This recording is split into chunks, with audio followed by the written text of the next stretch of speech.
Alright YouTube, back with another champion discussion video. Today we're going to be going over a pretty cool concept that I thought you guys would enjoy. It's a League of Legends Borderlands crossover champion concept, which I thought was really cool. Most of you guys should play Borderlands. If you guys haven't, it's a very, very good game, very good series. Third one's coming out in a few months too, so it's very cool to see somebody doing a crossover concept. So like always, if you guys like the video, please like and subscribe. Let me know what you guys think, as well as seeing other champion concepts. If you would like to see your champion concept in here, just let me know. Leave me a comment and we'll see what I can do. So this concept comes from Tronica, or Citronica. I've done a few concepts from this individual before. Some of them have made videos, some of them haven't. And this person makes some pretty interesting concepts. So we will be using the new grading system that I've kind of established in the last few videos. Kit uniqueness, backstory, pro play viability, and just the general fun of that champion. Each one of them having a ranking system of 1 to 10. Like I said, this is just my personal opinion, and this is not made to be negative in any way to any sort of content creator. I'm just going to try to be as positive and productive as possible. So, this is Jill, the Dark Siren Warrior. So it did add some backstory, which is awesome. Let's see. Jill is a hybrid creature hailing from a place beyond Runeterra, a place where whispers of mystic angel-like beings called sirens and giant structures called vaults come about. She was called to this place because of a lone explorer who discovered a certain vault hiding 900 feet under the temple of Pallas in Ionia. Pallas? I'm assuming that's a real place. She yearns to use the horrors within the vault to unleash havoc on Runeterra, having been inspired by the actions of her deceased brother, Handsome Jack. Okay. So she's a siren, and she's Handsome Jack's brother. Okay. Unlike him, of course, Jill knew one thing Jack didn't. Jill. Okay, I see what you did there. The Aryans were keen on leaving vaults, not only within their dimensions, but other dimensions as well. She was born on as the 7th siren, an anomaly within her family and to those around her. She had an affinity with Iridium, which much stronger than the 6th, because she was exposed to it for the entirety of her life, calling it her only friend in the entire pan-dimensional universe. Because of this, she naturally generates Iridium within her body, giving her nigh godlike powers. Okay. While her brother had to rely upon others and a giant company to open just one vault, Jill's opened hundreds, absorbing the Iridian energy within to fuel her powers some more, almost to the point where her physical manifestation was about to deteriorate. Because of this, she rushed quickly towards the edge of space in her dimension, where she chanced upon a giant vault in a barren, dormant, lightless planet. Unbeknownst to living things within her dimension, the vault housed another warrior, 1 septillion times more powerful than the one her brother wielded. Not only was it able to best it in combat, she was able to will herself into the very being, merging and fusing it with to become a force to be reckoned with. Her new corpses amplified her powers greatly, allowed the Iridian within her to make her comfortable with her new body immediately. As she went out of that vault, the Iridian energy around her gave her a vision of an unruly, chaotic place, ruined by 3 wars of what they called magic and sorcery, Runeterra. She also saw the vault there had been discovered and is about to open. She magically transported herself, not only to discover the vault and take its power for herself, but also establish her domination on the inhabitants of that world. Yeah, and then just a little fun fact for those who play Borderlands, there is only 6 sirens that are allowed. When one dies, and another one can come up. Kind of in that way. So he's just saying, this person's just saying that way people don't get crazy. Appearance: her main lower body is that of a 2-tailed warrior, except her upper body based off of this, but with 6 wings on her back and is purple skinned, replaces what could have been its head. Yep, another interior ride. Okay, so okay. So these wings, her head, so she doesn't have a head? It's worded a little weird. Skills, short description. Iridian Infinity. Instead of mana and health, Jill's skills use Iridian as an energy source. Iridium, I'm pretty sure I'm saying that right. Iridium, yeah. Iridium regenerates slowly but naturally. Jill's skills deal bonus damage based on how much unspent Iridium she has. Okay. So it's like energy, but a little bit slower. And the more Iridium that she has, the stronger her, she'll gain bonus damage. Slag laser. Jill fires 2 lasers from her tails, which converge towards the cursor, curving towards each other at the last minute. Enemies get slagged, causing them to take bonus damage from other sources for a short duration.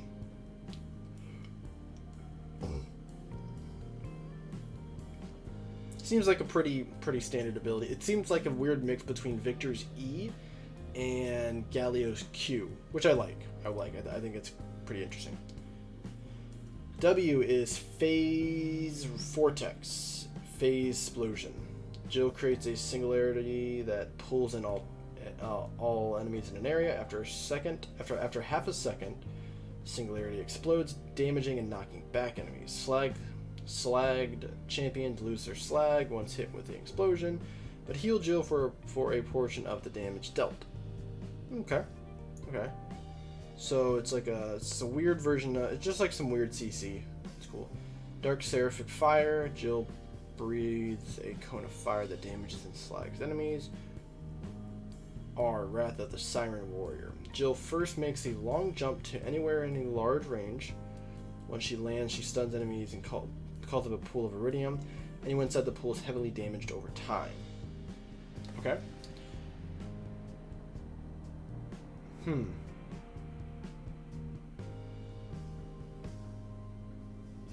Alright. So I'm very glad that someone took the time to make a character that does not involve Standard League. I think I maybe, from what I've seen, and I've only been on the Reddit page for maybe like 6 months, I haven't seen a lot of people try to make champions outside of the comfort zone of Valoron, which meaning like they're from somewhere in Valoron. I've done it. A lot of my champions come from a made-up place in Runeterra that I've created.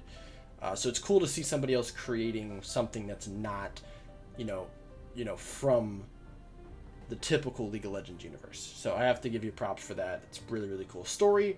I wish it could be a little bit longer. I know it's just a small little iteration. I think it does give you a lot of information, but I would like just a little bit more. But I think it's very, very good. So backstory. We are going to give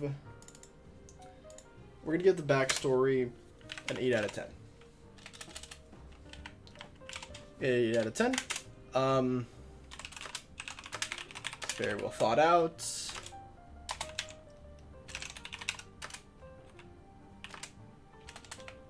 Very creative. Would like to read more about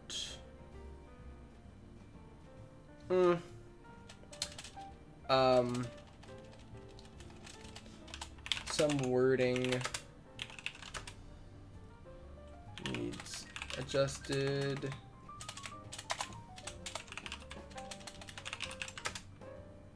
So, very well thought out. I think it's very creative.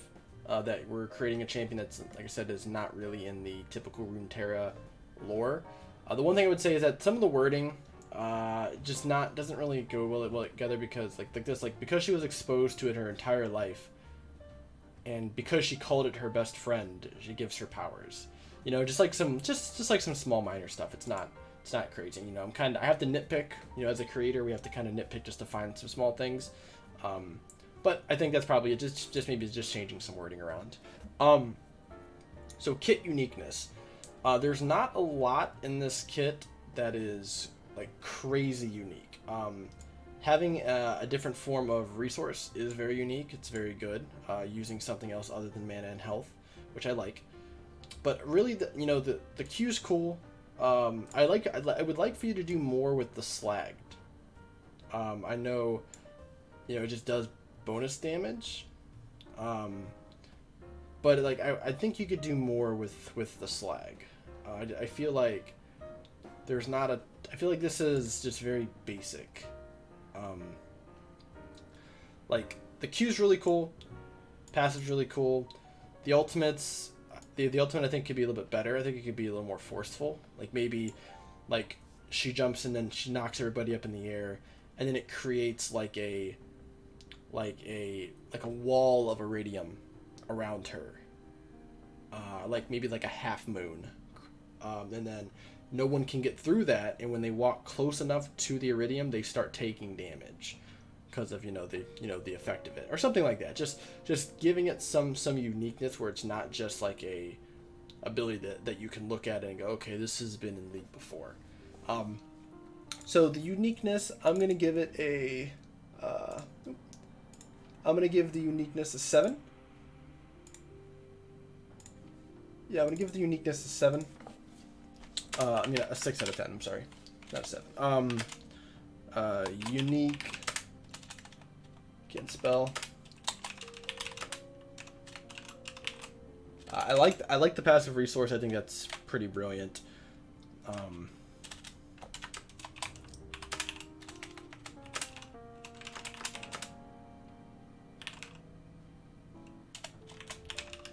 I think the key to making this build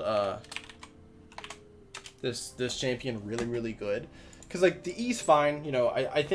I think we can get over the E, just dealing damage. The R, I mean the W is pretty cool, but the R is just really bland. And I think if you change the R a little bit, I think this champion could be really fun. But outside, like right now, I think the R is just too plain for how much stuff you have going on in this champion. And it doesn't really, like, I want to feel like this champion has like these crazy godlike powers. So what could you do to make it feel more angelic, I guess? Because you have wings, which I know you're jumping. You don't really need wings to jump. So it's like, what can we use those wings for that can make this champion a little more menacing, Pro play viability. I think this could have some pro play, viability, being that it is a resource or a mana-less champion. Still has a resource, but it's a little bit different than mana. It would have to depend on the regeneration of the iridium. How fast does it regenerate? If it regenerates slower than energy and mana, probably not going to be a very good champion. If it generates just as fast, should be fine. Now I know you said it generates slower, so that's kind of my issue. Other than that, it's got poke, it's got CC, it's got some teamfight potential. So I don't see why it wouldn't be a bad champion. I'm gonna give it a 7 out of 10. Passive would make or break viability. The passive for this could make or break how well the viability could be. It could be completely awesome, or not usable because the resource is too low. But like I said, you change this R, the champion can easily be like almost 10, like a 10 out of 10 for everything. General fun. So this is where I have to kind of put my gamer head on and try to figure out just thinking of these abilities, like how fun would this be to play. There's nothing super unique about how it moves or plays that I can't get from any other champion in the game right now. Outside of its aesthetic, how it looks, backstory, all the other kind of fun stuff is great. But general fun, I mean, I could play other champions and sort of have the same effect. So I'm gonna give it a 5. I'm gonna give it a 5 out of 10. I think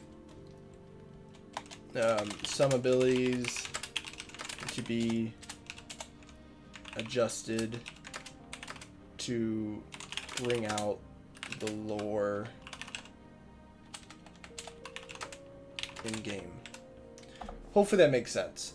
So, like I was kind of saying with the other ability, is that this champion is really, oh, I gotta move that a little bit.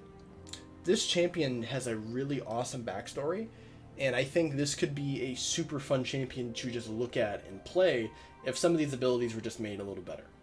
Just not better, but just a little more unique in that sense. Like I said, overall it's a unique champion, but changing some of these alts, like changing the alt, maybe doing something different with the E to make it a little more unique, not just like a, you know, like it's basically like an Annie W or a Orin W, but without the stun from Annie and without the passive, application from Orin. So just like some small things, but other than that, I think it's pretty good. Overall, very, very good champion. Total score wise,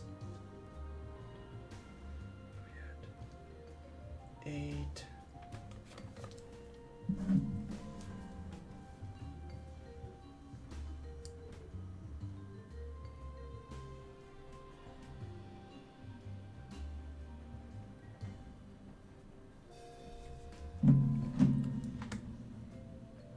Total score wise, we are at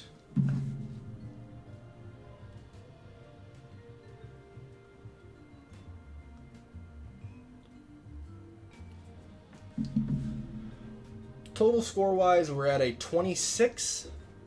If my math is correct, 26 out of 40. Not too bad.